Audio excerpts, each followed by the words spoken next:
That's it. All right. H, I believe was you. Yes, sir. Go ahead. Mr. Chairman, I guess a couple of questions for Mr. Wainscott. Final estimate or number presented to us Yes, please. versus the original budget?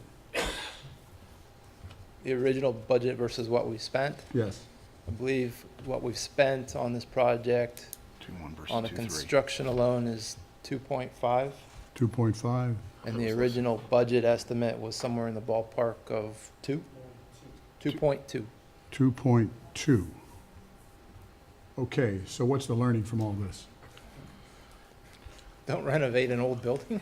Yeah, And Mr. Chairman, Commissioners, I don't mean to make light of that, but it's, no. We I mean, that- understand completely. That's.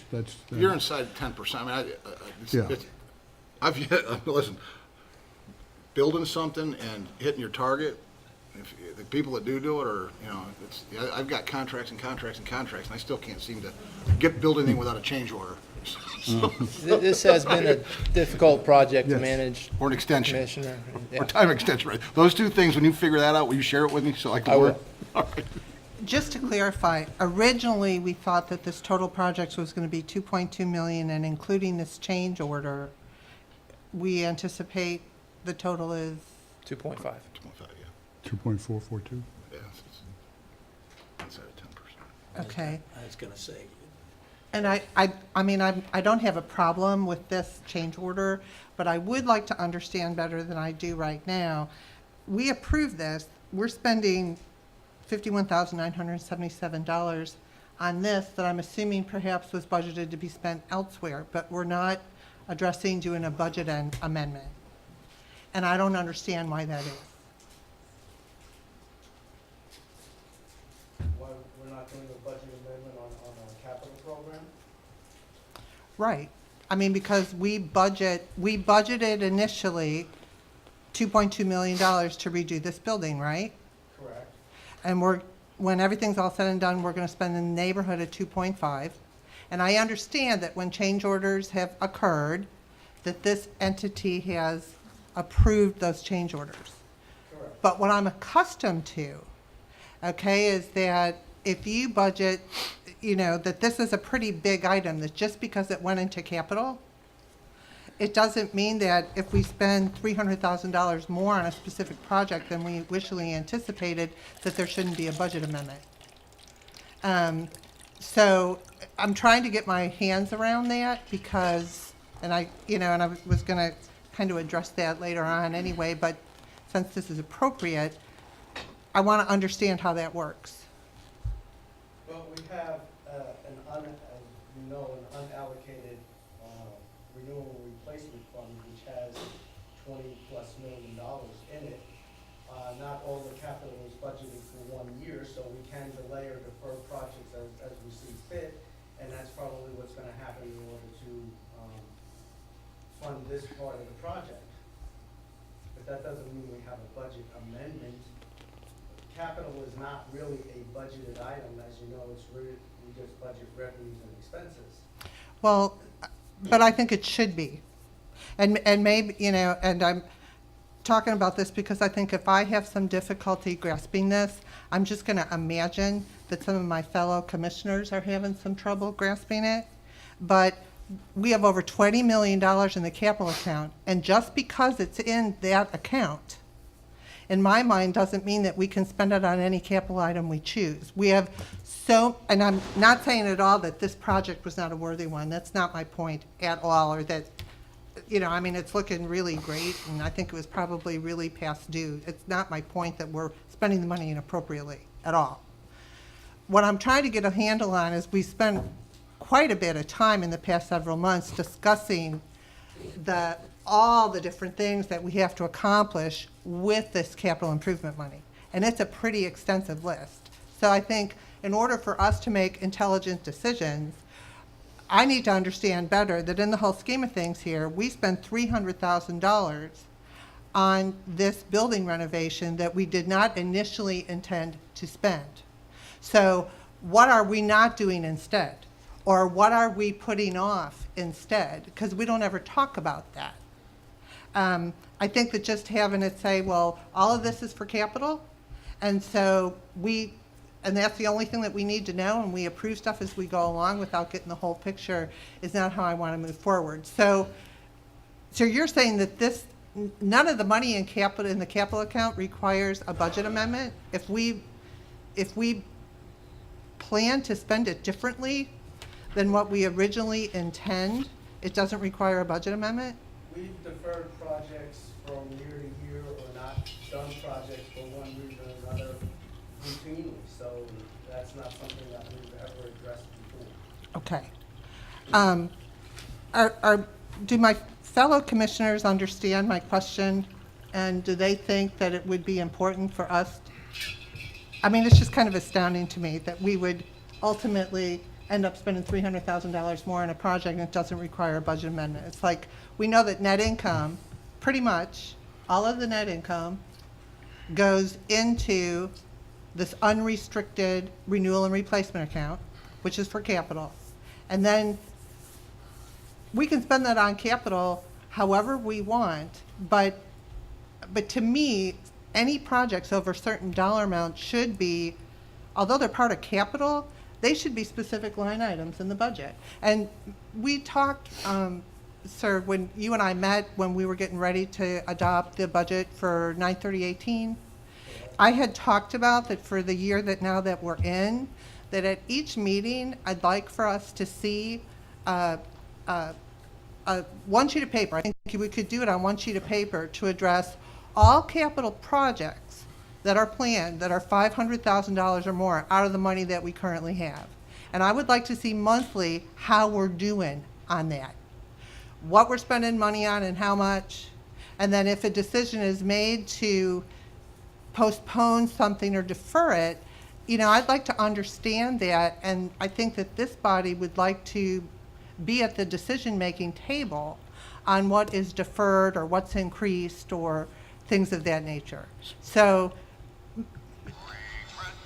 at any rate, I'd like to see us in the future. I don't really know how to address this. I just think it's wrong to not have a budget amendment be required within R&R funds. It's a lot of money. And I don't think that we're really being as transparent with that as we should be. And I don't feel comfortable with it. Well, let me, because you have two trucks that we're buying for a significant amount of money, and I think there was 3 trucks. There was a bucket truck, and then there was another type of truck that we thought we needed, but based on need, we had the $250,000 set up for another truck. We said our need is greater for the second bucket truck, so we just flipped those. That other truck's sitting on a budget somewhere as a line item. Does that change go back and, do we make that adjustment to the capital plan? Does that, other than just putting it in the agenda, do we actually go back and adjust everything to say, we still have this truck coming? Now we don't have a bucket truck 2 years from now. We have a new truck coming, whenever that truck was supposed to be. If it's material, I think it should be. Like what I'm accustomed to seeing, I can tell, like Volusia County as an example. All individual items, when they adopt their budget for the fiscal year, they address all items over a specific dollar amount. I'm sorry, I don't recall what it is. Maybe it's $50,000. Okay, and the commission will specifically, the county council will approve that list of things and what they are that are over $50,000. And then, as long as things come in as planned, okay, there's no budget amendment that's required. They still have to go through competitive bidding and all that type of thing, and then the elected officials still approve the results of the competitive bidding and who it's going to be awarded to. But if it's at the budgeted amount, there's no budget amendment that's required. But if they decide, hey, instead of us spending $50,000 on this, we're going to spend this $50,000 on something else, whether it's a change order for a different project, that's a budget amendment. And Volusia County and the City of New Smyrna Beach as governmental funds are pretty much required to do that because their tax revenues are a fixed amount, and we talked about this before as well. As opposed to the Utilities Commission being an enterprise fund, where their user fees and their demand gives you a little bit more latitude as to what can be spent or not spent in any given year. You know what? I'm so sorry, but I don't agree with that. I don't think it has anything to do with being an enterprise fund. It's still a discreetly presented component unit of the city of New Smyrna Beach. We still have a responsibility to be transparent to our ratepayers, and we need to fully understand it. I'm not arguing that we don't need to be transparent to our ratepayers, but as an enterprise fund, we have different requirements than the city or the county as a governmental fund, and that's according to GASB or GAP or whatever you want But to this call is it. still a governmental entity. Correct, You know, but governments we are have an a lo- enterprise fund. Sure, and the county, Evolution, City of New Smyrna Beach, they have enterprise funds that are budgeted also. Okay, it's not just the governmental fund types that are handling their budgets this way. So, you know, we can, so I think this is one of the reasons that I was really confused. Now, I've been on the commission for over a year, and we've never had a budget amendment. And I don't think it's because, like, we're such expert budgeters. I don't think it's because we're so good at predicting the future. I think it's because of the way that we do the budget. There is a whole lot of room and leeway that allows us to do things differently than originally planned without getting a budget amendment, and I don't feel comfortable with that. So we can just have, you know, this was a good example, I think, for me to bring it up and ask the question. I won't ask it again, but I would like to get with you before the next meeting and talk again about the things that we discussed at our last meeting, which I think would be, because the capital projects are so important and there is such a plethora of things that need to happen that amount to more money than we have. You know, so I think it's very important for us to really understand where we're at and be involved in this process. And certainly moving forward, since we're in our new fiscal year now, next month, the October financial results will be presented, I assume, like, Correct. you know, these are now. So I want to see that piece that says, okay, here you go, in a snapshot. Here's the stuff, $500,000 and above, that we're planning on spending in capital projects this year, and to see monthly how we're doing, so that we can talk about it and understand it and be involved in that decision-making process. Understand what's being deferred, what costs more than planned, and things of that nature. I'm not insinuating in any way that anybody's doing anything wrong. I just think that it's time for us to be more transparent and be in a position that all of us can understand this, at least close to as well as staff does. What I'd like to add to that is that you're so close to it, you know where everything's at. I've never seen you stand up here and tell me that I know where it's at. We're all looking at it from 10,000 feet. So when these moving pieces don't lie where they're supposed to be, I guess my question is, what's the argument against really being more, you know, specific or detailed with, because it sounds like one is a lot more detailed than the other. I understand that you get it, but because you do it every day, us who we look in once a month, twice a month, it'd be a little easier to follow. What's the argument against not doing it? Is it a time, resources, people? I mean, that's all I'm asking. 'Cause Doing what? yeah, right. I mean, how many? What are we looking at? And again, you put a number on. I don't want to know $10. I think there's got to be like to her point, Yeah, a what we minimum discussed number. was, as a starting point, all projects $500,000 and above. We just adjusted $550,000. If you take this project and you just move the assets, even though we spent the same money, but we allocated for a different asset that was, we identified that asset as a need, and we've just swapped the asset. That's somewhere in that capital plan where that truck's supposed to come in. Is that entry made so if we're looking at it 2 years ago, two years from now, we can say this truck it wasn't replaced, we put this in place, other than having to go back to look at tonight's. It's just harder to follow, you know what I mean?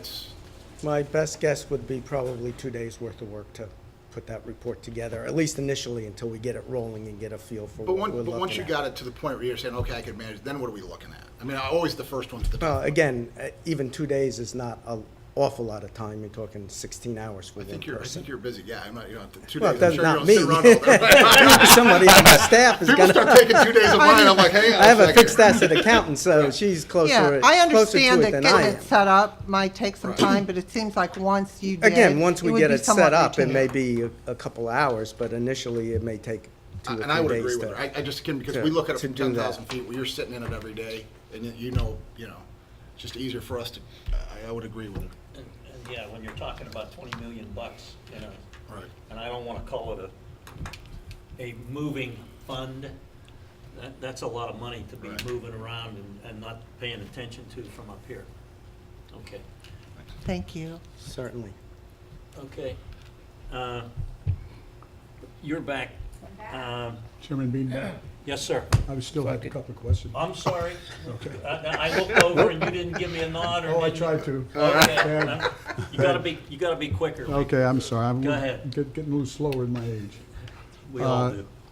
First of all, Stop I would right agree, that's certainly a good way to look at it, but I want to make also clear that we've been very transparent. Every time a change order comes through here, it has to be approved by us. So obviously, that's one good thing. The second good thing is, usually in our financial reporting, we have footnotes and we have descriptions of where we might be over or under budget. So there are ways to find it, but obviously, let's take a look at that and see if it works, so it doesn't add more paperwork or more processes and so on and so forth. But obviously, it's good. My 2 other questions. Do we have any issues with respect to the building with respect to our contractors? Are we up, did we have a problem with one of the contractors, or am I thinking of something else? Are we up? I mean, we're not anticipating another surprise down the road with respect to some of the delays, or who was responsible for this or that? We as only have one regarding- more opening in the building to replace. Okay. Brandy, did they finish all 4 of yours today? Yes, there's a little, I think there's a little bit more left to do with the window burn. But they've taken the old windows out and put the new windows in. So those were, yesterday we had 5, today we have 1 One. left. Okay, good. 1 left. All right. So hopefully, Trending well. when we take that out, the east side of the building doesn't collapse on itself. Okay. I don't think that's gonna happen, better but not. it's a door. The door works now, and tomorrow it'll get replaced. So all of the active demolition is now over, Good. essentially. All right. And that's good. where the surprises have been coming in.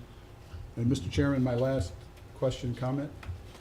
There has been discussion at this dais over the years about potentially moving or building a building out there west of 95. I'm assuming and that obviously with all the work we've done on this building, there are no further plans to consider any type move in the near future. That was discussed at this. You're asking the guy that's leaving in 10 months? Well, I'm looking towards Mr. Chairman, and I'm looking towards Mr. Mitchell. There will be some discussion on moving from this building in the future. Okay. So we just spent That's not $2.5 million, immediate. yeah. That's not immediate, no, but Okay. as you said, to sell this building, what we're putting into it is necessary, but not foreseeing, a whole lot more going that way. Yes, we are going to outgrow this, and we will need to move west somewhat. The plan will come back to show what we're looking at, and that will be before I leave. So is our planning to at least give us 5 more years here, 10 more years? I don't think more than 5 more More here. than 5, okay. I don't think so. Thank you, Mr. Chairman. Okay, thank you, Dick. Could I have a motion and a vote, please? So moved. You want to get that You one? want, Well, we'll get to that. you want your own? We got You 3. want your own, Derek? Hi, good evening. I'm Brandy Keene, IT Director. And so it looks like you pulled 3C. We did. And what I am asking, I thought that when we hired the young man that was on contract and that he started here either this month or last month, that we were done with an outside contractor. We have 2. Jason is the infrastructure engineer, so he's the one that's handling all of the networking, the configurations. We hired him as a consultant, and now he's a full-time employee, which began September 1st. Okay. Ola, who is a new employee, and I hope I'm not messing up his name, but it's Ola Shanbola. We just hired him. He started last Monday, sorry. So he's going to be replacing Hetty/IBG. But to do that, Hetty has a lot of knowledge that's going to have to be transferred to Ola. Ola comes with us with high-level skill of database programming in SQL. However, he doesn't have Cogsdale, nor does he have Microsoft Dynamics, specifically to our business. So what we're doing is we're sending him to training on both of these, and Hetty's working with him. We haven't figured out the exact schedule, but 2 to 3 days in Orlando, he's going to go out there, and she's going to be transferring all of the data and how she does things to him. So we're giving him 9 months for the total change in the training and the transfer of knowledge, but we think that it will be much quicker than that.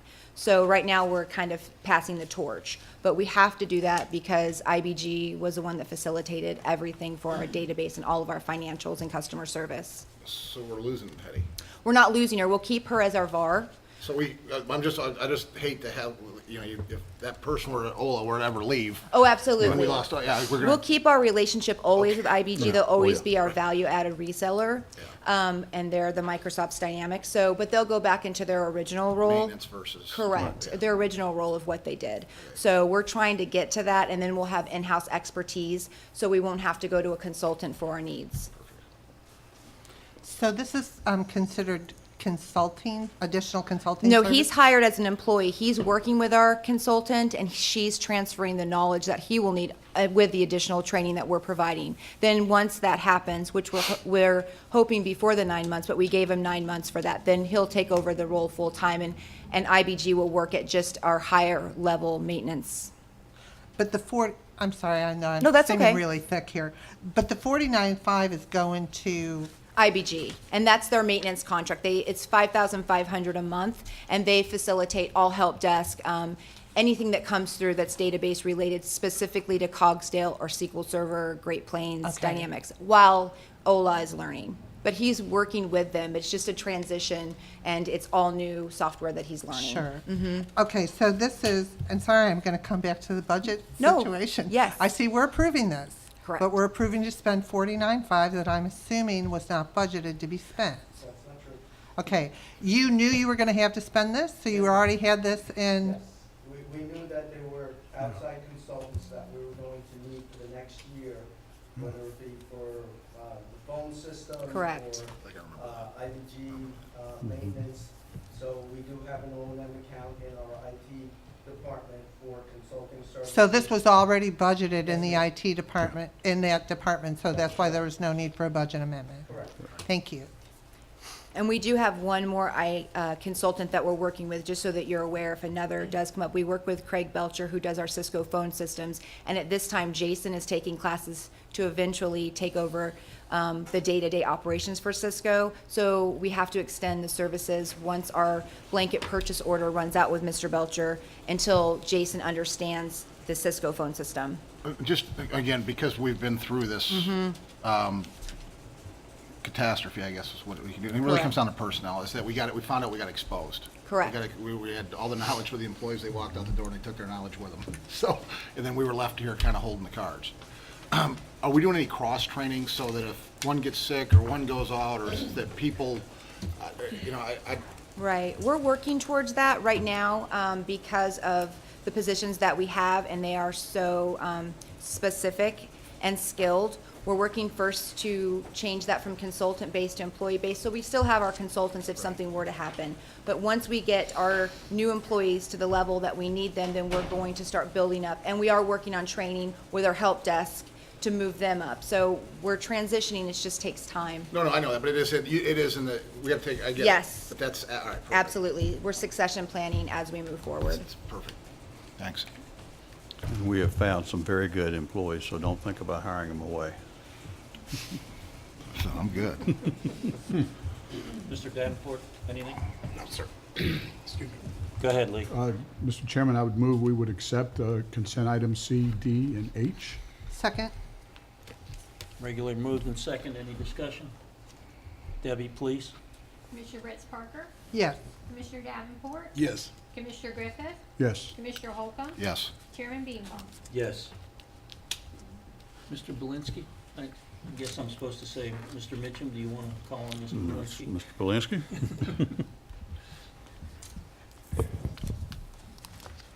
Commissioners, as September is the end of the Utilities Commission's fiscal year, the financials that you have been provided are very preliminary in nature.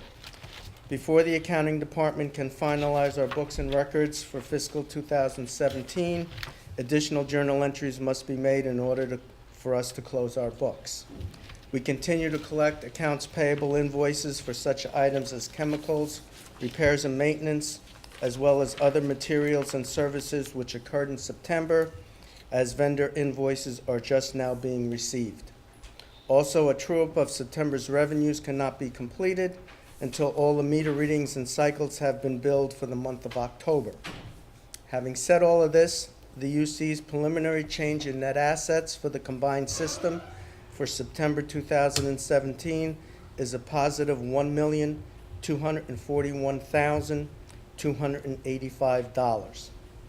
The balance in the fuel and purchase power account is an over-recovery of $1,515,000, which represents an increase of approximately $272,000 for the month.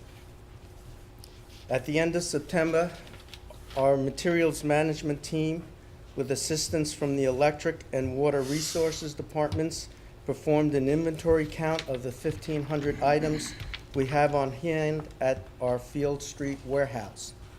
The dollar value of the variance adjustments was $350, which is negligible when compared to the recorded value of the inventory of $2.2 million. Questions? I have some questions. It's not that bad. Since these pages are not numbered, I'm going to ask the commissioners to start at the back and go forward 11 pages to the forecast report that's for the 12 months ended September 30th, 2017. It shows budget for the month of September, and then, budget and actual fiscal year to date. And I understand 100% that your books aren't closed yet and the things that you have to do in order to get final numbers. I'm not sure that your book is the same as my book, Yeah, so. what page? Okay, Oh, I see, the spreadsheet. it's not page numbers, but it says, you bet. That one? Yeah, Okay. it's the forecast report combined system. Correct. Okay. Do all the commissioners have it? Okay, I was one page too many. Go Okay. ahead. Do you? I here don't you go. have, here, up here, okay, I got it. GM report. I'm looking at the wrong thing, sure, That's it. I got it.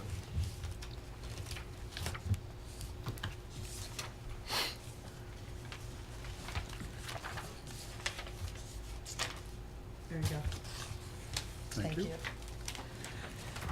Okay, and I pledge I'm going to understand this eventually. Okay, I'm taking a look at, in the second area under other revenue sources, we have R&R contribution.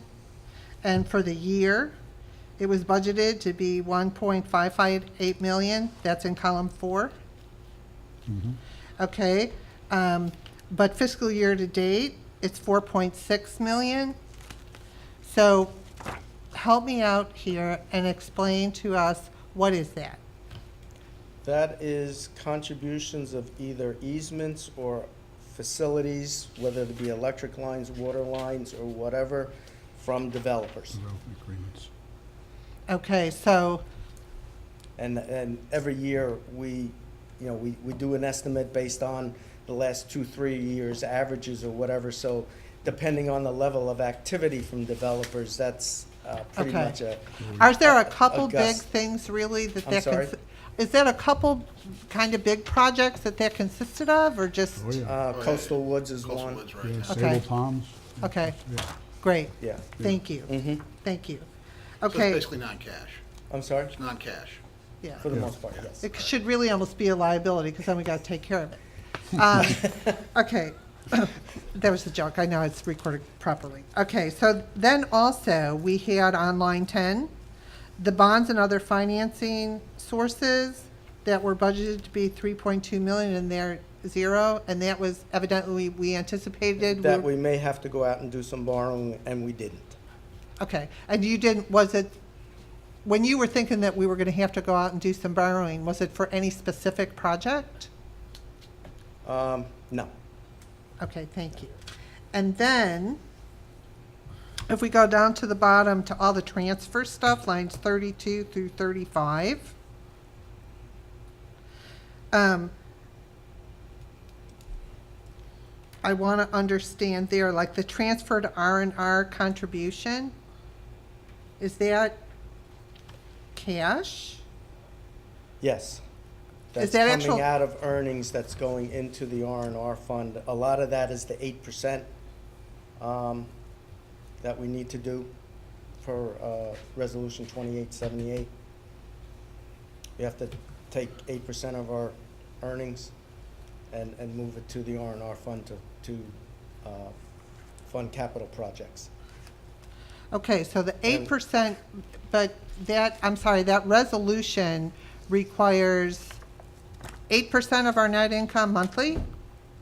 Actually, it's on revenues, 8% of revenue? Right. yes. Okay, and then, yes, we do it monthly.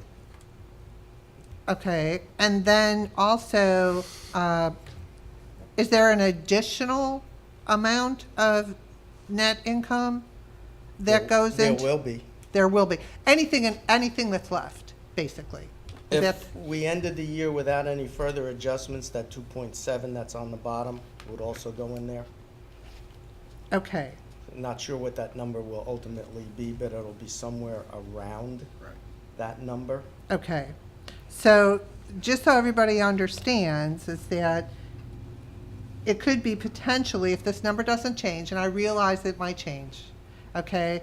But right now, if it did not change, we would be transferring to the R&R fund $3.4 million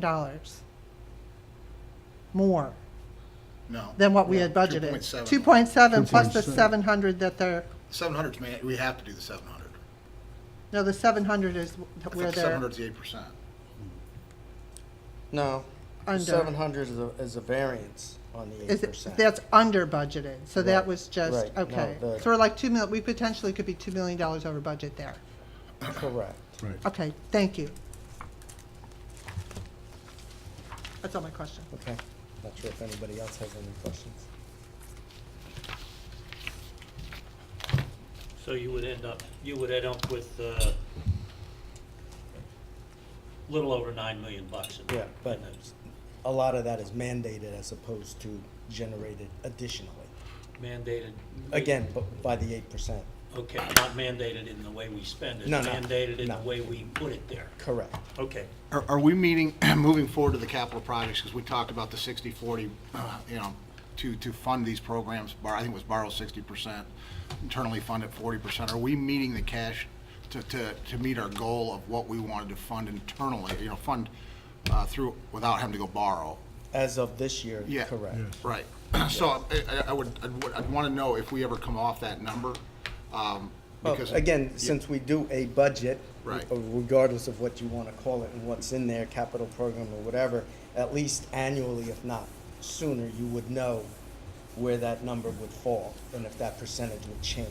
But I think we're getting closer to that time when we're gonna have to go out and borrow that money.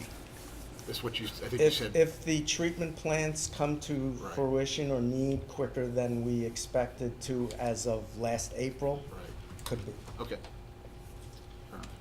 Are you expecting additional income by the number of houses, single-family units that have been approved by the city at this point? Or will they be coming online in this year, or is that further down Our the budget road? projection, if you recall, was like a 3% growth factor, so that's like 600-700 homes. And that's kind of what we're seeing, so I think we're in line there as to what we anticipated 6 months ago. All right. Anybody else? Everybody fine? Yes. Thank you, sir.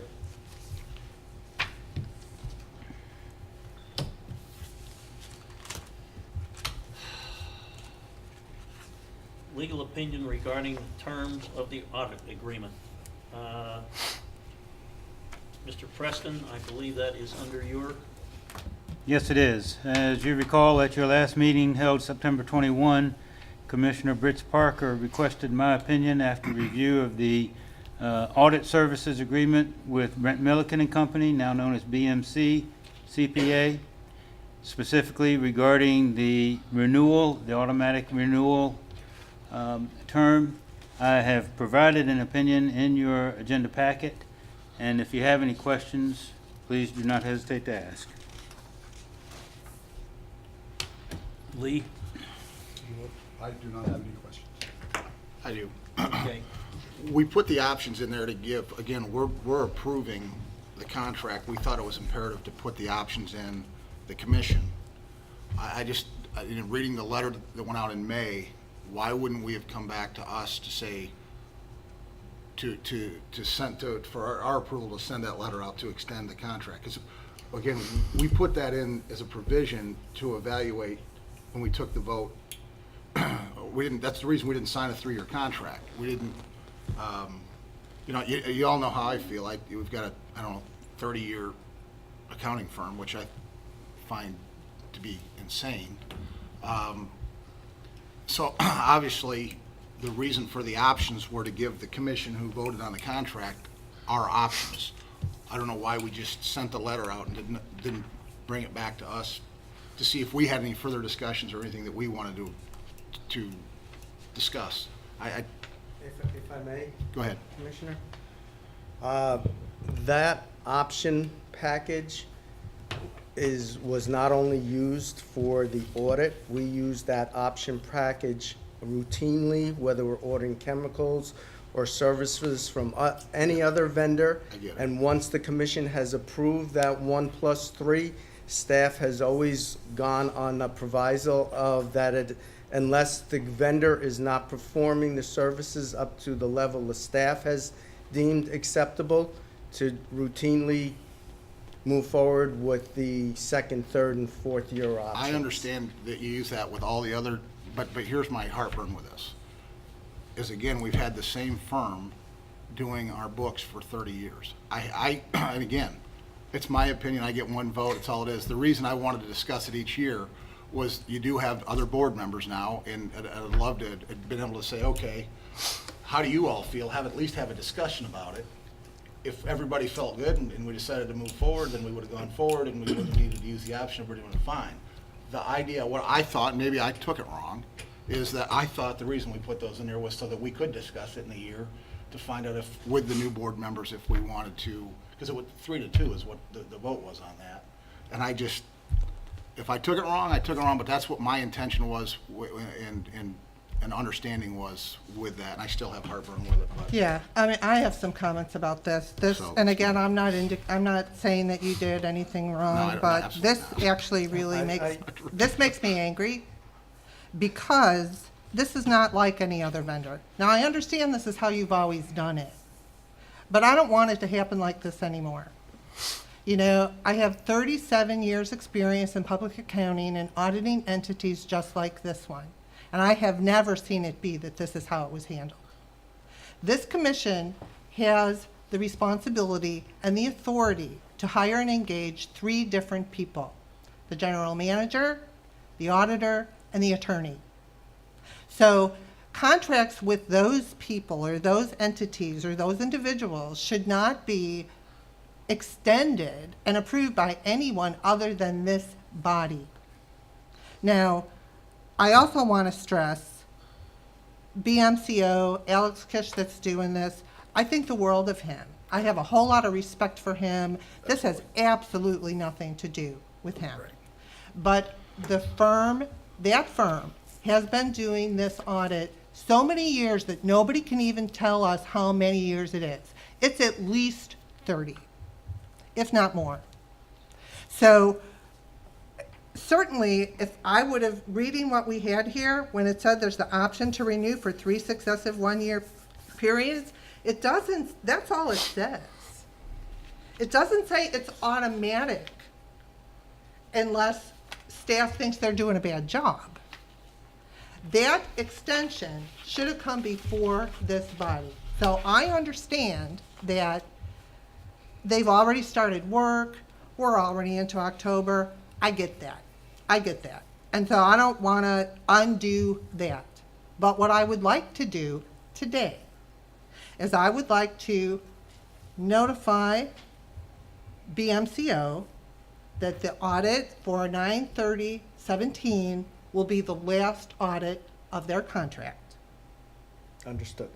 Okay? I would like to tell them that. And then I would like to start the process for RFP now.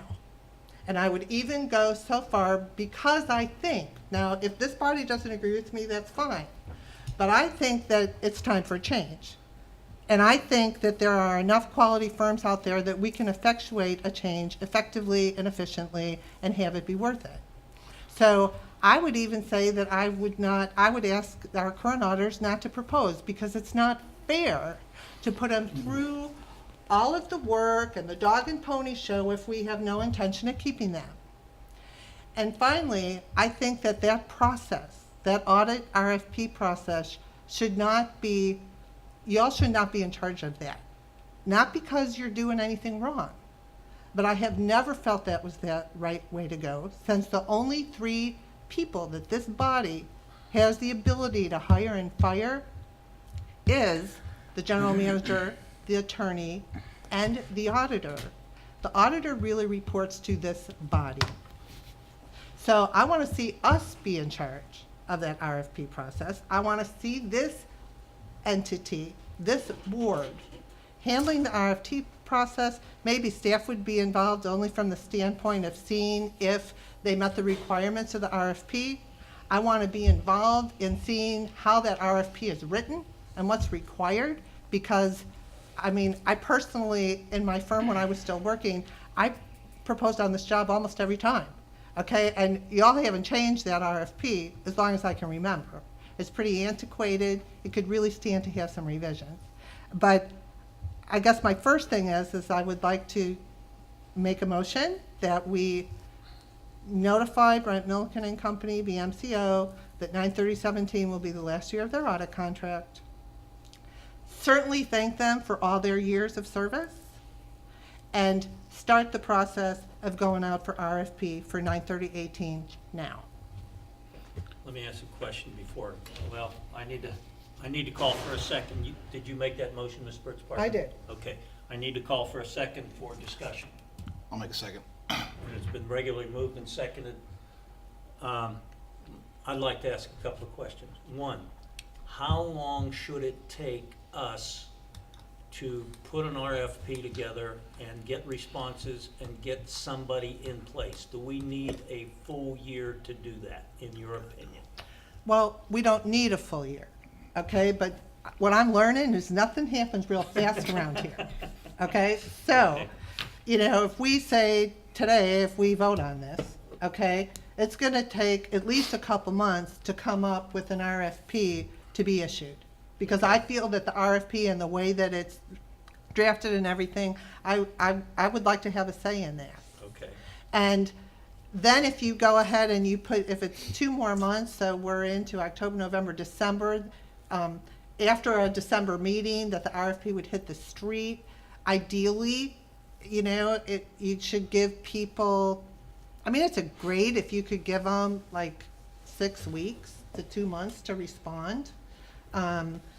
You know, just because they've got more time, that if they want to meet with, you know, sorry, but if they want to meet with staff and No, make sure they fully. the process typically takes 4 to 6 months to put an So we're not RFP that and early come doing back. this tonight. I would say maybe a month or 2 early, but no earlier than that, if you want to have But early's somebody better. in Okay, place okay. by I'm April or returns about May. time. You're talking about stuff that I'm not real Yeah, familiar with. I mean, to so- me, early's better because especially if you had a new firm coming in, like if they knew that they were gonna, if they knew that they had the audit job for 9/30/18, they could start getting their ducks in a row and plan way ahead of time to get in here and make the transition be, you know, as smooth as possible for staff. I mean, it's gonna be more difficult, absolutely. When you have a change in auditors, it's more difficult. You're used to who you had, and the new firm comes in and they're starting from scratch. So it is more difficult. But I think, yeah, a couple more months allows a firm a lot more time to, and it allows us a lot more time to be prepared and allow for a smooth transition. Okay, so what we have is a motion to inform the auditor, Milliken, that this is his last year at servicing us, and that, let's do these, is that what your motion was? That can be half of it. We can split it Okay. if you like. That's fine. And it was seconded. Any other discussion? Go ahead. Yeah, Mr. Chairman, Go. changing an auditor is a big deal. Uh-huh. It signals something usually. And I also asked Commissioner Brits Parker to comment on my comments. Over the years, in the corporate world, if you change an auditor, something's up. There's concerns somewhere. Do you have some concerns about Brent Milliken? I understand you're concerned about change after several years, but usually it signals something's bad.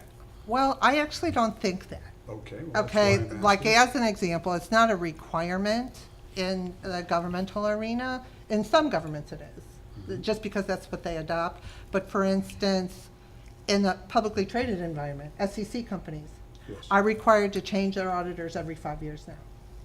Okay, so it doesn't, so it's more of a thing of a fresh look, that you got different set of eyes looking at things. And again, I just want to really, really stress that this in no way is saying that Brent Milliken has done a bad job, or that's not the point at all. It's just time. It's a I just feel procedural that thing. it's That's, time. and I'm with, it's for me too. It's not a, and I hope that, again, that people don't take that. My heartburn with it is, I do it with my own personal company. My own personal company does $75 million at one store and $75 million, it's pretty equal to these stores. And I do it internally with my own businesses. If I do it with them, why wouldn't I want to do it here? So I can't, that's my, it's just standard practice to, and it is the new set of eyes and the fresh eyes that come in here and look at it, and you know, they want to prove their worth, and they just get the dialogue talking of maybe something different. But it's not, there's nothing that I believe to be, it's a standard principle of how I run my own business. That's why, that's my heartburn with it. And I know Alex, he's a great human being, and that company's got a great reputation in town. And I don't think anybody hears anything wrong. It's just my own standard business policy that I do that. That's why, and we didn't fall into that by accident. We do that for reasons. So that's what it is. I appreciate you saying that. As far as it's not a, there's no I wanted- sneaky suspicion. No, I right? I truly got wanted zero. you to say that. No, I absolutely got no problem saying it, and I'm glad you We owe said that firm that. that. Absolutely, We owe 100%. Mr. Kish. He Great helped us people. on several big items we've had to wrestle Yep. with in the last couple of years. And we do owe him some gratitude. and some Absolutely. support Absolutely. Don't disagree with on that. this, and publicly, so that people would realize Absolutely. what the reason Absolutely. is for the change. Absolutely. 100%. I can recall our discussion, and it was a good one. Yep. Jack, you and I agreed to disagree on a couple Fair things a enough. couple years Yeah. ago, whatever it was, and it fell where it fell. I think, like you said, 3-2 or something like that. And the concerns were, we continued to support a local firm. It wasn't gonna cost us any more money. They've been with us however many years. So those were the other side of the argument, so to speak. But the important thing I wanted to make clear for everyone is that this is not a bad mark on Brent Milliken or No, Mr. Kish. of course Absolutely not. not. Absolutely not. And we said that in that meeting, everyone, we approved that wasn't the reason. My same reasons for wanting to change then are the same ones they are Sure. now. They're just, Understand? so, Thank you. yep. You've been quiet at that end of the table, Mr. I'm Devon. doing a lot of listening, Okay, a lot of all listening. right. In that case then, Debbie, would you please call the roll? Okay, I just need to clarify the motion because, the motion that was made and seconded was to notify BNC the last year of their contract and, to start an RFP for 9/30/18 audit. Now, are you gonna divide that motion now, revise it, or amend it, or where are we at? That's what we're doing. Let's just move on with the motion. Yeah. Ms. Brits Parker said that she will divide the motion so that. If you wanted me to. Right. We just agreed that. We don't need to divide it. Right, let's just move on. Okay, we don't need to divide it, then we're voting. With the understanding being that it's gonna, that RFP process, I think we need to be in charge of that process, not staff. So, May I ask, are you wanting staff out of it completely? No, I think that I'd like to see working with staff to come up with the RFP, see if we couldn't, change it some, streamline it some. I mean, I can tell you, I personally responded to it more times than I care to admit. And I would like to, I think that we could do a better job with it. But, I would respond to like 40 a year, so my experience with those types of RFPs is a lot more extensive. You guys are dealing with yours, so, but then I think that staff should not be involved in the ranking process at all. Because I think that it's kind of like the fox guarding the hen house. It's. we're going too far astray Okay. here. Let's get back to the motion, and then we'll get into that discussion. All right, the motion is going to be to notify BMC that this is their last year, and that we will put out an RFP to find a new auditor at this point. Is that okay on the motion, Ms. Brits Parker? Yeah. You okay with the second, Jack? Yep. Okay. Please call the roll, Debbie. Commissioner Ritz Parker? Yes. Commissioner Davenport? Yes. Commissioner Griffith? No. Commissioner Holcomb? Yes. Chairman Beanbaum? Yes. All right, now, as far as the RFP, you would like, this is gonna be my opinion, and if anybody disagrees, get in line and go ahead and tell me. But I think that you should write an outline or some notes or whatever to say what you believe should be in the RFP, since you've done 30 or 40 of these things a year, so that Mr. Belinsky is not trying to figure out and mind read you and spend a lot of time, because he needs to spend 2 days on whatever it is we gave him to do here not too long ago. And Okay, if that's great. So how about if at the next meeting, and I'll try to get it to Mr. Belinsky before the next meeting, but come up so he also has it and can have some input. Give a suggested RFP format and also a suggested process for how we would handle that the RFPs comes in the door and then what? For instance, I've been accustomed to where the staff will only be involved from the standpoint, of course, they orchestrate getting the RFP out the door and accepting them in and answering questions and meeting with anyone that has questions. But then they check the RFPs in, and maybe all they'll do is just check to see if the RFPs that are submitted are in accordance with the RFP, if they met the requirements of the RFP. Obviously, if somebody was late, okay, they wouldn't accept it. But then that's where staff's job ends. And that this entity would be the audit committee that would go through the RFPs, that would rank them, listen to presentations, and make the decision. That staff would not be involved in that process. let me ask a question about that.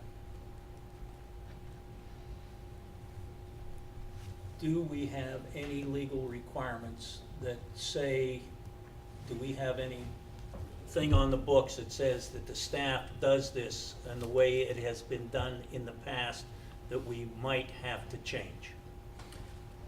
Change the process? Well, I'm just asking. I don't know whether there's a. I'm asking if that was your question. Yes, yeah.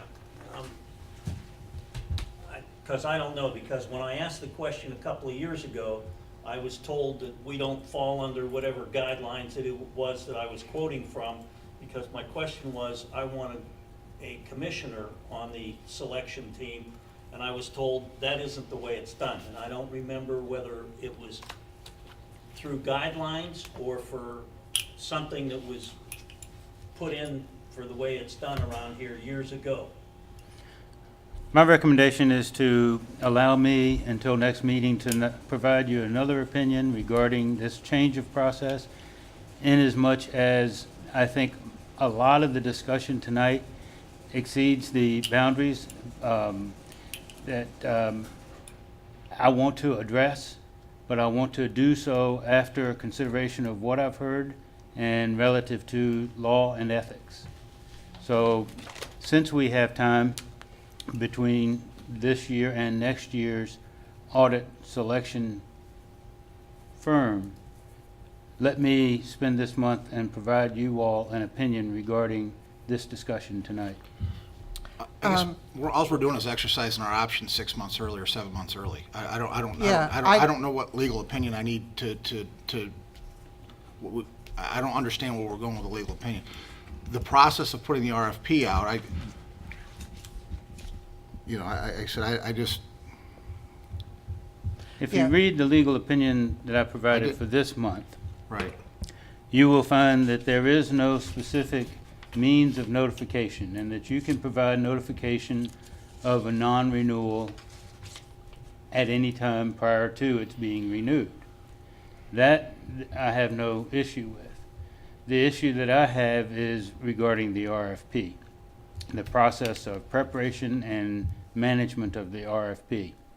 And that I want to return to you next month with an opinion.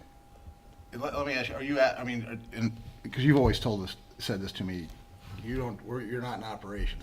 That's stuck in my head. Is that kind of encroaching on the operations? I just really have the conversation open. That's my concern. Okay. That is one of my concerns. And the encroachment in operations at that level, the auditor works, and I'm sure Commissioner Brits Parker is aware of this, intensely with our staff in the preparation of the audit.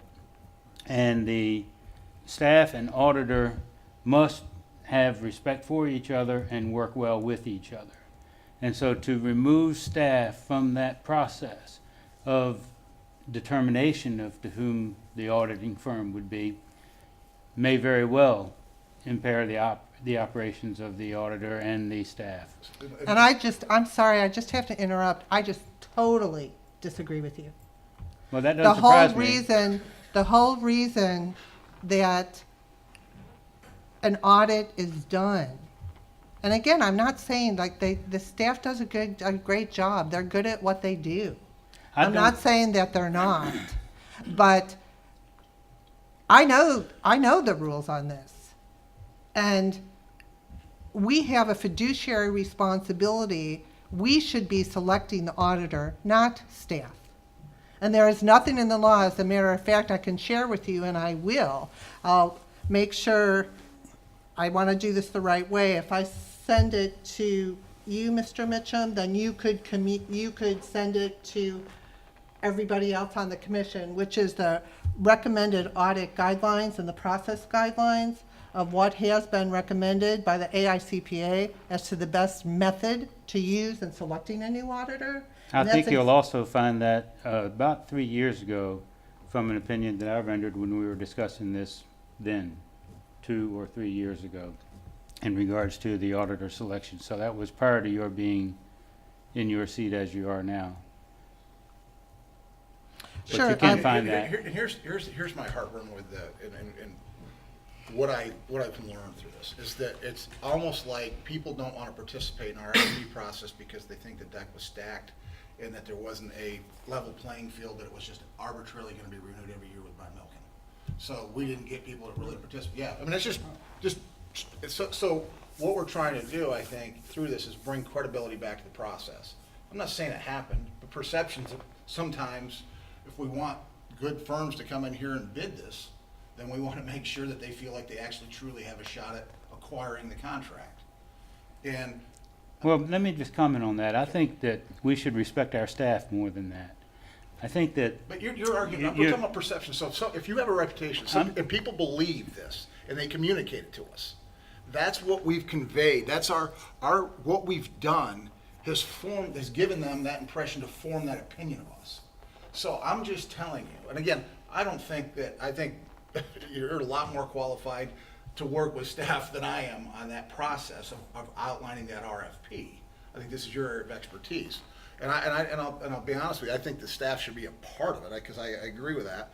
But I also believe ultimately, we've got to make sure that we're getting, if there's 5 firms that bid it, that 5 people come in and we get them scored right, and we get to look at them and score them from where we sit, and then make a determination of the 5 that we want. I mean, we were getting like 1 or 2 people that were coming in, and I asked that question, and it just didn't seem like there was a lot Well, of and I people. was on that side. I mean, I was on that Yeah, side no, for right, years, sure. okay? I mean, I was submitting proposals. Right. And thinking, Well, you're in the industry. and like futility, like just because, I don't know, because I was like country music, I just wasn't ever gonna go away. But but of course, it's not, picking the auditor that we think is going to be the most qualified is not being disrespectful to staff. Right. And staff should not. It's being disrespectful when you claim that they have not done that in the past. We've never claimed that. Stop. I didn't say that. No, that's not true.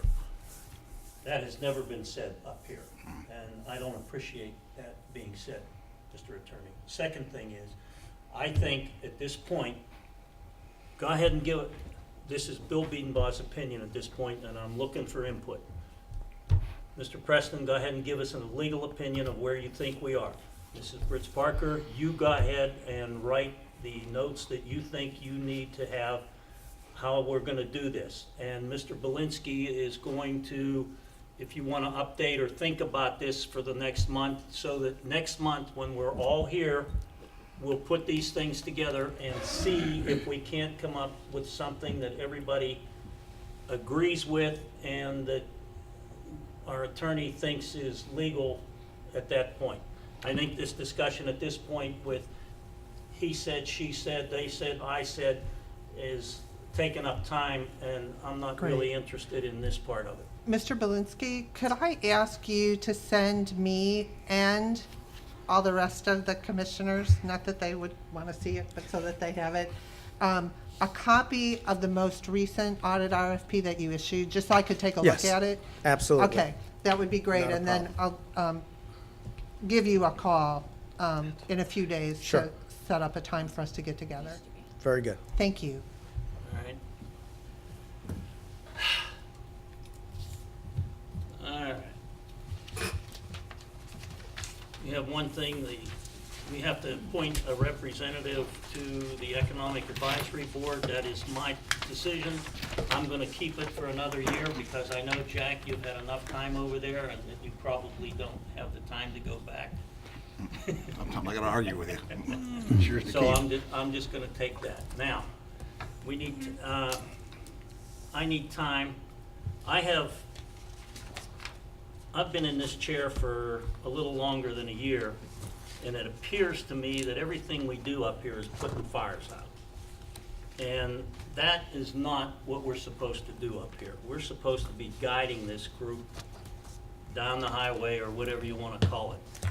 One of the things that is going to be discussed in the near future is the use of the 800 acres that we have out on the other side of 95.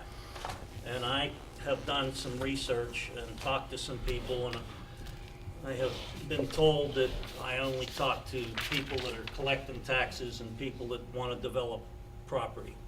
I have asked Mr. Hoover to spend 10 or 15 minutes with us tonight to educate us on water and how the aquifer is recharged.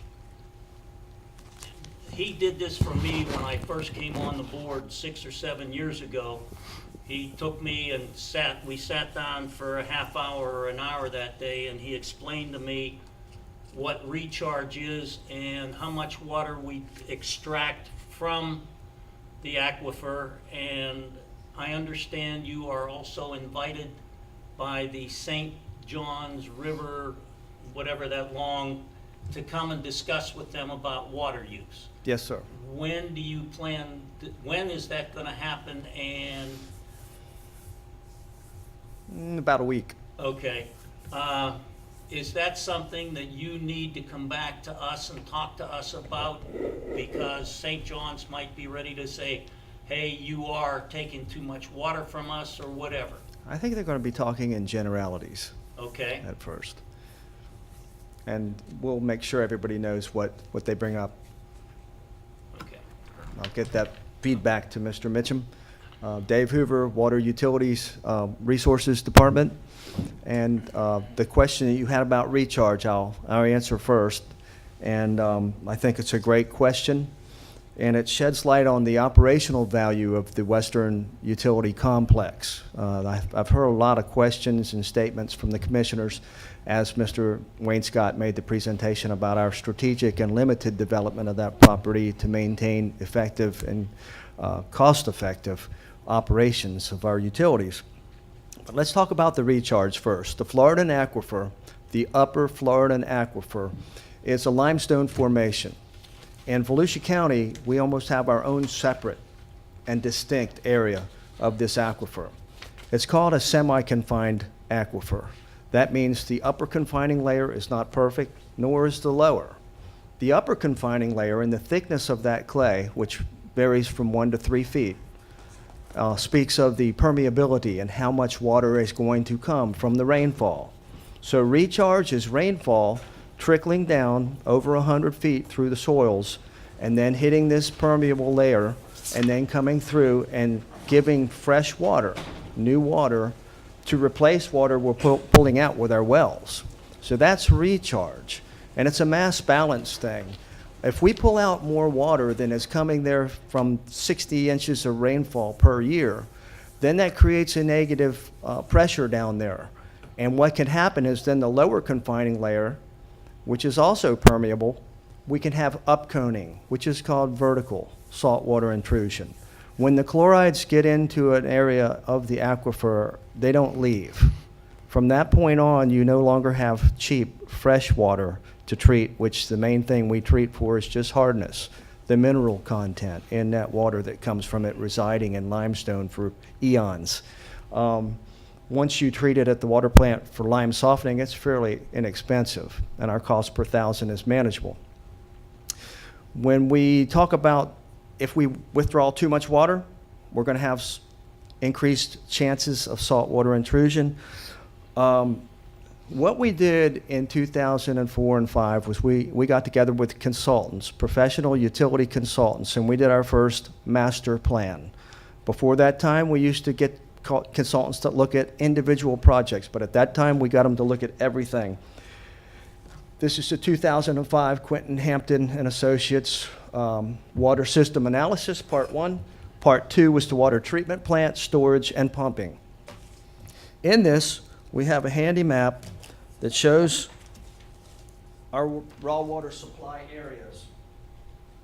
And if you look, Can we get a copy of that? we can get that for you electronically. Okay. Debbie already has it, but this orange zone comes out to 4 to 8 inches of recharge per year. If we relate that back to the acreage that we have, that represents 160 million gallons per year, which is very significant because the central well field that we had approved and constructed our first 4 of 7 wells and are now in operation, that takes 210 million gallons a year out of the ground. So 75% of that is coming from immediate local recharge. If there was residential development to the point that more and more impermeable surfaces were put in, and development was to the extent that we see with 0 lot lines and multiple homes and streets and sidewalks, that would impair the ability of those wells to have immediate area recharge. That's a very, very good question, because what it speaks of is the operational value of that property. Okay, Dave, what were the numbers again that? Okay, yeah, get your pencils out. Yeah. 163 million gallons per year for our property. is what the recharge is, and that's the middle of the 4 to 8 inches. Now, what you have going on down there, it's not an exacting science. The models that those people put together, they call them hydrogeologists, and based on the lithography, the types of substrate that are down there, that is not an exacting science. So they've come up with computer models. We have 4 well fields. We've got 23 production wells, which have added to the accuracy, because every time you drill those driller logs go to St. Johns River Water Management District. They update their models. That's how they approve what we want when we do our consumptive use permit. What are we extracting out of there? You said we're doing. 210 million gallons per year. So 75% of it's coming from recharge right there. The rest of it's coming from more dispersed recharge. And that's, I'm using 6 inches per year. They're saying that range is 4 to 8 inches. I took the midpoint. So that is significant, and it's a great question. I'd like to also bring up that well field, we have 3 more wells to construct. Derek's got those already into our capital improvements plan. It's part of our master plan as updated 4 months ago in that presentation that was given to you by Brad Blaze, Quentin Hampton. Using this property in the way that we plan, we're going to put those wells west of the power line corridor. We already have the raw water lines constructed, and that well field already has our highest chlorides. It's just luck of the draw. Our well fields at Glencoe probably average about 75 parts per million chloride. Samsula averages about 20, maybe 25, and the western wells average around 17. So the further west in general, the water becomes less and less influenced by chloride concentrations. The central wells average about 170. That's significantly higher than our oldest well field at Glencoe at the water treatment plant. So when you talk about what we are going to do with that property, I get very concerned. We want to keep it as much able to recharge as possible.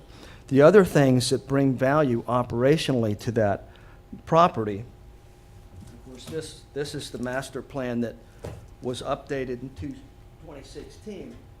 And the way these things fit together, if most of the big utilities that we've visited, Fort Pierce, Daytona, other places, you see these complexes where water and wastewater plants are within close proximity to one another, because there's so many disciplines now that are winding in and interconnecting. Out at our property right now, we have a 7 million gallon wastewater treatment plant. We have irrigation zones to help us use it when nobody's using it. We have a 13-acre reclaimed pond that Derek's going to expand to 20 acres. And he has in this master plan that's also part of our CIP, a 200-acre reclaimed water pond. This pond for storage and recovery of reclaimed water is also going to be integral with our booster pumping station that will need to be built within the next few years for the whole Western Service area. And I'm going to call that Western Service area everything from Glencoe Road West. There's a lot of undeveloped property there. A question was asked, how many connections? The last time I looked at that, it was around 16,000 connections. Our existing connections are 25, close to 26,000.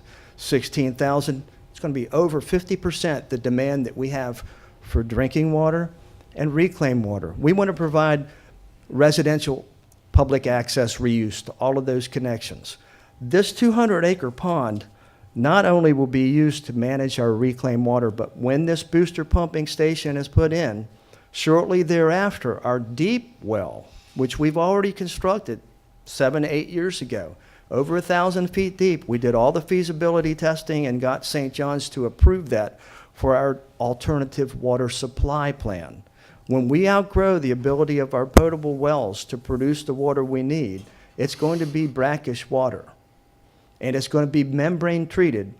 And the booster pumping station that we built on this same property is going to have a 2 million gallon storage capacity and booster pumps to supply water to all these new connections in that immediate area, as well as fire supply. You have to have local storage tanks for fire supply to those areas. The membrane treatment One of the big questions from St. John's was, what are you going to do with concentrate disposal? It's very expensive. We want to hear. Well, our feasibility provided by Quentin Hampton and Tom Missimer, Groundwater Services, he's just a genius on this stuff. When we go through the membranes, you come out with pure H2O. You have to blend some untreated water or finished water to have some mineral back in there to keep it healthy. But then this concentrate disposal is going to be accomplished by going into the 200-acre pond, be diluted, and then come back to the plant right in front of our filters.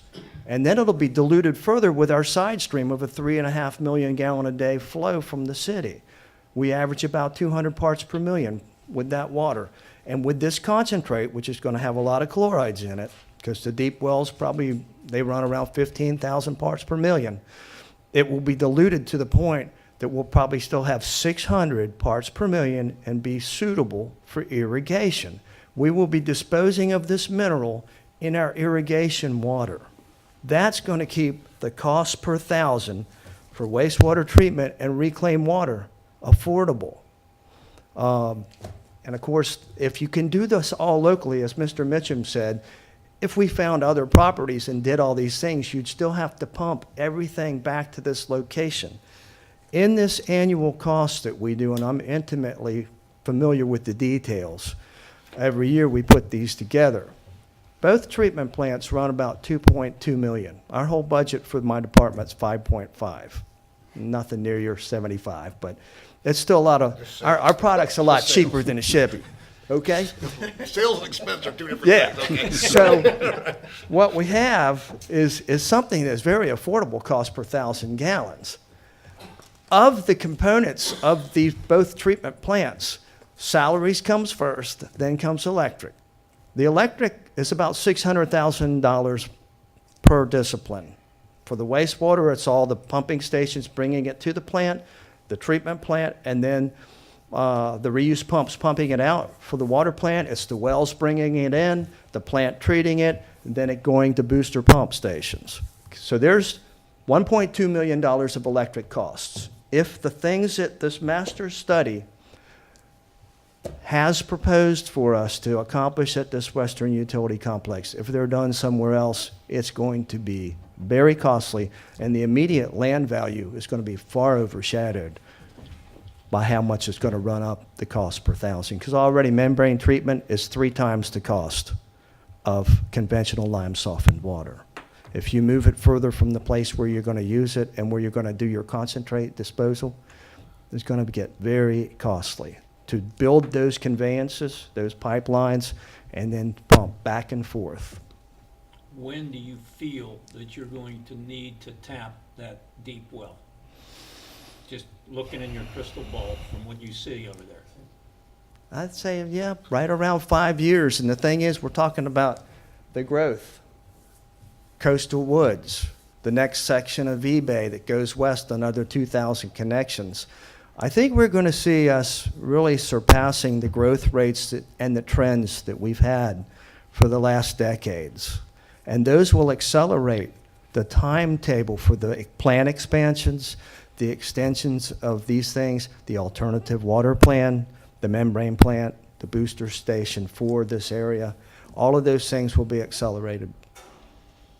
How long is it going to take you from the time that you realize or that the consumption says that you need the membrane plant to put it online? I'd say within 2 to 3 years, we're building this booster pumping station. To retrofit it with membranes and a blend tank can be accomplished in the next 2 years. And that's why Derek's saying 5 years. Oh, come on down. He's the guy that builds them. I just operate them. I'm trying to formulate now, past couple weeks, exactly when the booster pump station goes in, when the Western or RO plant, I think the membrane treatment plant, I call it an RO plant, goes in.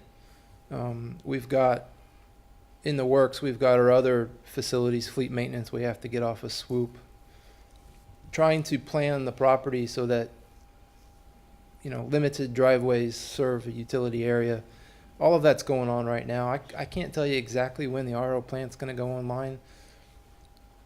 Probably I'm looking next year to go under a contract to design the pump station. And then trying to figure out the best way to get rid of the RO concentrate and blend it and blend it and blend it so we don't have to discharge it into the river, which Dave has been methodical about keeping discharge off the river. Pat on the back, 97 months. It's 97 months is compared to everyone else, Jack, is, No, I know, but it was just the little slide. I got it. it was, yeah, a little pat on the back. Right. The, but, all within the 5 years, I'd hope to be really looking to operate a new plant, trying to formulate how many staff you need to house this plant. We're a 24-hour operation, 365. I mean, we don't stop. The motors don't stop. It's, we do a St. John's Cup renewal in 2020. And by that time, they're going to be asking us these same questions. And we'll have to have the answers for it. This meeting will sort of be a preview of that. It will be a preview of that. Probably why they're coming. And I'm sorry, Mr. Chairman, I don't know if I answered your question or not. I think you did. Mr. Davenport, do you have any questions for these guys? I'd like to see a PowerPoint on what he's just gone over, the layers and, the numbers, and take this in again. I've got a real good feeling we're gonna hear this a lot more. Oh, yeah. I mean. Is that possible? Could we put together a PowerPoint Certainly here? can. We've got some that have been used in the past that we can tweak. And the generalities of the Florida aquifer are pretty well known, pretty well established for Volusia County. I've been working in eastern Volusia County for about 42 years now. Yep. And everything I've seen in the 3 cities I've worked in is very representative. What was really a great thing was that our forefathers here never put the wells close to the river. We did not get horizontal saltwater intrusion here. The first well field that I have record of is out at the water treatment plant, which is a pretty good distance inland. It is fragile. We had a study done which was called a capacity analysis report in the mid-80s to make sure that we didn't overdraw that, and it sort of helped justify getting the Samsula well field, which then spread our demand to 2 geographic locations. And suddenly we went from running these wells at Glencoe more than half a day to just half the wells would run half a day, and then you'd rotate to the other ones. And that's how you're supposed to do with a well field. So there's a resting period. It's called a recovery period, where the water can come back in and not go into that negative pressure thing that pulls salt. Then we did the same thing in the 90s with the western wells, and then we did the same thing about 3-4 years ago with the central wells. So we have 4 well fields, and we're getting the most out of St. John's. We've done extremely well with them, but there's a point where they said, you have to get an alternative water supply plan. That's when we drilled that deep well. And we proved out at that location only that we can do what we need to do. And they told us up at Palatka, this technology has not been proven in Central Florida. We said we will prove it, and it was a big landmark for us to do so. Good. What about, is it possible to cut out the front of this land for commercial, and we just possibly sell that way? And then I guess you're talking about using that whole 800 acres as an aquifer? I think Ray could answer that question best. Well, let's not get into that discussion Okay. tonight. Let's talk about the water and what we're trying to do here. So, Wait a minute. Go ahead. You have anything more, buddy? No, thank you Go very ahead, much. Jack. Sure. Good job. so for the first time, I'm kind of understanding too, it's not as simple as, everybody, and again, we bring this up based on what the community comes to us and asks us. Yeah. And I don't sit at home and just think of these questions all by myself. But this is the first time that I've heard it really, you're creating an expense, essentially. It's not as simple as, go sell the property and get whatever the number is. Because you're basically saddling yourself with more expense Yes, sir. for a longer period of time, which I've never, I mean, to me, if you want to get my attention, that's the first way to get it. So if you're going to obligate us to more expense for a longer period of time, then I think it defeats the purpose of, and again, I understand what he's saying, but I've never heard it explained like that. It makes sense. I'm sure not the guy to stand up here and go, yeah, there is this other solution. But I get it, and I never understood it that way, but it makes a lot of sense to me. And I think Palm Coast, to get their blending water of their byproduct of the RO plant was an 11-mile pipeline. Jeez, that's a lot of fun. Is I that- yeah, it's- appreciate the words you used, operational value. Yes, sir. yeah, no, but again, If we contain everything on our western service area, our maximum distance is going to be a mile. And if we do it right, it'll be there. no, I mean, like I said, again, when you create expense, that doesn't go away. It just keeps coming. The other And thing that is one-time that sale, you spend at- that pretty quick. at that site, what you don't see what's underground are the easements that are already being used that we will use further with this master plan improvements to our system. The first one is the 12-inch line that went to V-Bay. There's another 12-inch high-service potable line that goes out to 44 on our entrance road. Those will interconnect with this new booster pumping station quite readily. And everything Derek has tried to explain about how all these things fit together by using the diagram and talk about what's going to happen, each one of them. I knew you needed to hear about the operational interconnectivity of them. Makes sense. So I'm glad I had the chance to share that. Anything more, Jack? No, Ms. Brits Parker? Yeah. Lee? Very helpful. David, thank you for doing that. How do you Sure. think about the weather patterns? with It's these- getting hot. Well, we just had, in the last 15 years, the hottest season It is. that we recorded in the golf business. Ponds were down to 0. We couldn't get water, as you know, but you allocated very well considering what we had. But you think of the expense for electricity, you think about the potential expense for weather patterns, as well as whatever your growth numbers would be. You gotta be thinking 3-4% growth. Easily. ongoing For the next several years. Easily. And the temperature incline and the length of the summer extending into the fall and earlier in the spring than we've ever seen. We take samples. When we take our distribution samples, we're taking temperatures. Sure. And the temperature directly relates to how long your chlorine residual will persist. So I'm sure you've noticed our people flushing hydrants, and particularly the V-Bay area, because we had a big development way off the grid, we are flushing more water. It's disproportionate. They have about 8% of our population, but they're getting about 15% of our flushing, and that's right now after years and years of development. When they first were built, and all the lines are put in with satisfactory diameter for fire flow, but people are conserving, our flushing makes up the difference to keep the water from stagnating and falling out of the limits for the minimal chlorine residual. This is a serious concern. If you've ever looked at, Brian's called me several times, Dave, how big are your flushing losses? They're getting astronomical. So we have to keep converting to free chlorine every 6 months and getting a quick clean with the free chlorine, which is stronger than monochloramine, a combined chlorine disinfectant that meets new regulations for disinfection byproducts. And the whole regulatory gauntlet that is narrowing down on us is making this whole thing more expensive to operate. So when we look at a utility complex, we went down to Fort Pierce, we wanted to see their GIS. And we went to their old operation center, it was near US 1, and didn't realize Derek and the rest of them were out by 95 where they had a huge complex with water, wastewater plant, wells, reuse ponds, the whole bit.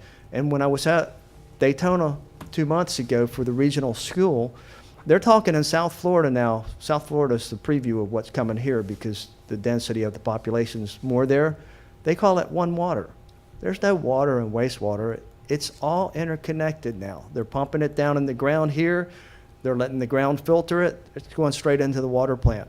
The reuse ponds, surface water, storm water. Everything's getting wound in to get enough water for the amount of people that want to live here. And if we don't grow our utilities in the most efficient way, it's going to be difficult to keep the rates affordable and there'll be very, very much difficulty. David, do we need to talk to the city about capturing stormwater? And I realize I'm on your land here. Well, Colin, I'll but- tell you this right now, V-Bay, which Derek designed, is the best, most avant-garde design in our system.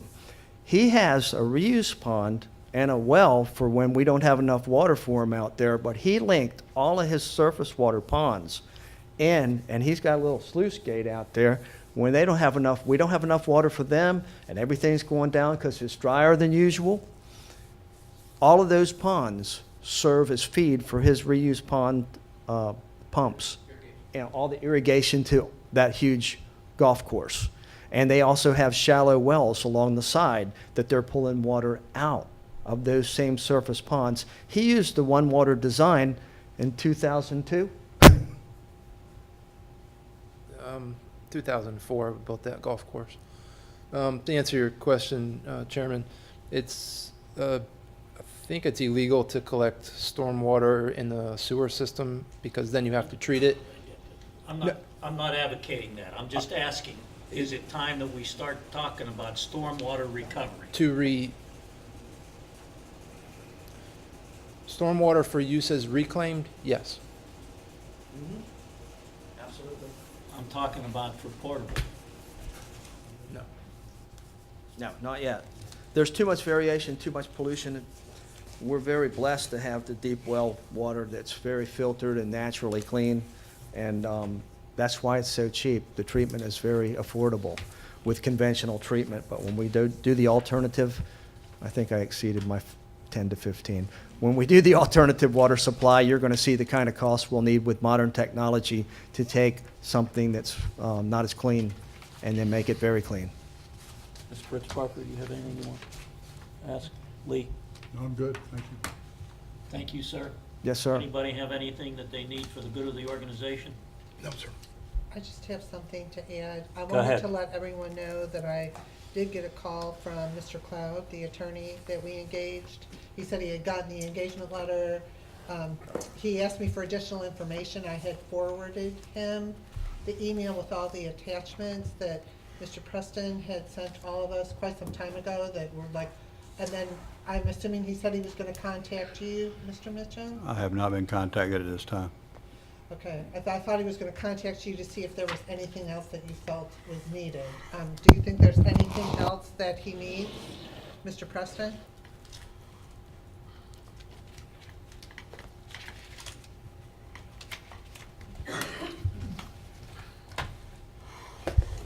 Not being fully aware of what he has, I asked him to, he contacted me as well, Okay.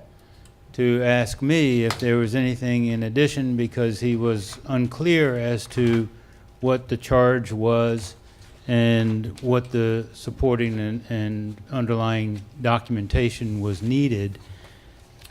Wasn't clear as to where to proceed, and was there anything that I could provide to him in the way of documentation in light of the email that I think you sent to him with the attachments.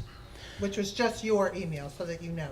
I forwarded the email that you sent to all of us, and said this is a start, you know, and I assumed, he said he was gonna contact you, I thought he was gonna contact you also, just to see if that was all inclusive, if that was everything that you thought he needed. Okay, that was the email that I had sent to you with my attachments, or just was it a single With the email? attachments, you sent it to all of the commissioners, and it was to address that issue, what we could and could not spend money on. And it was a lot of different attachments, but that's all that I had at that point to give him. Well, I so- did ask him to forward to me by email what he had, Okay, so then I could see what, if necessary, to supplement. okay. So anyway, so he's working on it. Okay, anything else? Commissioner Biedenbach? Yes, sir. I've got one last thing. Commissioner Sachs at our joint meeting on the budget, Yes. he raised a question about water harvesting on this property. If we get that 200-acre pond we have planned and expand our 13-acre pond, the existing one, to 20, that represents 320 million gallons a year of water harvesting based on 60 inches of rain. So there's, between the recharge there and water harvesting from ponds, almost 500 million gallons a year. That's a lot of water. Of those ponds that we have sitting out there, how much of that water actually gets down into the recharge? I mean. Well, it is definitely pumping into the superficial aquifer, which is anything under 100 feet deep. So it's helping keep that charged up. Okay. But then the seepage is the 4 to 8 inches per year going into the upper Florida. And that dilution that we get from that rainfall will help again with that concentrate disposal. It'll get further diluted. The bigger pond that Derek wants to put in there is because he understands our operations very well. He's made himself a real student of what we need operationally. There was a statement made by you that you couldn't get water this summer for your golf course. Correct. Did We had a big rainfall deficit this summer, and we were limiting, we took the pond down at a rate that right about the time it started to rain, we were at the lower limit. So between what we treat and what we could get out of the pond, which is, we're permitted 1 million gallons a day, we were able to augment and help more than otherwise. When we have a 200-acre pond, we'll be able to do that for this 15,000 people connections in the western growth area. Okay, now, we recover somewhere around 75%, if I remember the numbers correctly, of the water we pump out, the potable water we pump out to our customers. Right. Coming back into the sewer plant, we recover somewhere around 75% gallonage-wise by the reports that you give us every month. Not quite. We pump out about 5.5 million a day, and about 3.4 or 5 comes back. Okay. So it's maybe 70%. 68%. 68 2/3. Now, that 68% that we get back Mhm. can we move that number by having a better sewerage system? Do we have any leaks out there that, and I mean, I understand that some of the stuff is clay pipe and some of the stuff is that paper or whatever that they put together years ago. It's in the master plan, and we have a budget item for that Mr. Belinsky helps us with in the engineering department as we identify with our TV truck. And we go out there and we've cataloged everything, and the worst zones are the ones that we have targeted each year to reduce what's called I/I, infiltration and inflow. And if we reduce that, that's going to reduce the flow coming into the plant. But that's what the state wants us to do because it'll give us more capacity before we need to expand the plant. But right now, we call it reuse augmentation, tongue in cheek. Good term. So the fact that we're leaking some, Yeah. but we're getting more, you're saying you have more infiltration than we're leaking? Is that what I heard you say? Not exactly. But infiltration, it's a mixed blessing. You think it's all bad, but actually it gives us a little more water to treat. Our intention is to get, we've had 150 miles of gravity sewer mains. Okay. And we spent $3 million in the Central Beach area improving water and sewer lines. Engineering did all that work for us. It took them off of a lot of the stuff we had and sort of delayed some of our CIP, but we got the benefit we needed to as the city work was progressing too. So we have that, we're doing that system-wide. All right. Go ahead, Derek. I think your question was leaks going out and lost that way, Correct. correct? Most of our leaks are into the pipes and into the manholes, which is advantageous for what he was just describing. Okay. The difference in the water produced and the wastewater produced is simply people washing their cars, watering the plants, drinking water, that kind of stuff. And that we're not gonna change by spending money, other than telling people don't do it and Correct. whatever. Okay. Anything else for the good of the organization? Can I have a motion to Mr. adjourn, Chairman? please? Mr. Chairman, Lee, one go last ahead. comment. Ever since our last UC meeting, I've had unbelievable amount of continued congratulations and thank you for what the UC and the city has done with respect to all the storm and challenges and problems. So I just wanted to one more time, attaboy and attagirls to everybody within the organization.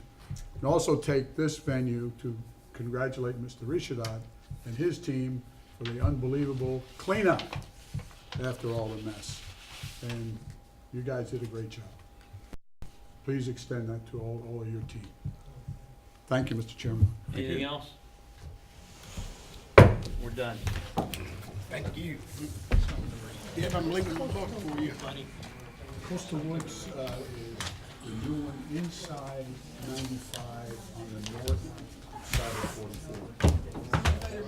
44. Good night, sir. Good night. Yeah. It's geosand. Okay. It's still part Oh, of so it's still part of, it's like Indonesian Day. No, it's not considered. You have something Venetian for me to Bay. sign, Debbie? It's just a separate little chunk right there along Okay. 44 and 95. As you were saying, you're heading west. They're not, they're separate. Want to go to Daytona? So that the joint separates. Grade 3, But it is being developed by geosand, which is these Venetian. guys, you know, Did you just give me this? I did. Yeah, thank you. when you see him, you know, I mean, he's having, he individually having a hell of a year. But, Debbie, I'll trade you, so you can have this. you're 7 games from 1-6, you got the estimator of these injuries. The doctor says they did the MRI, they identify a partial tear.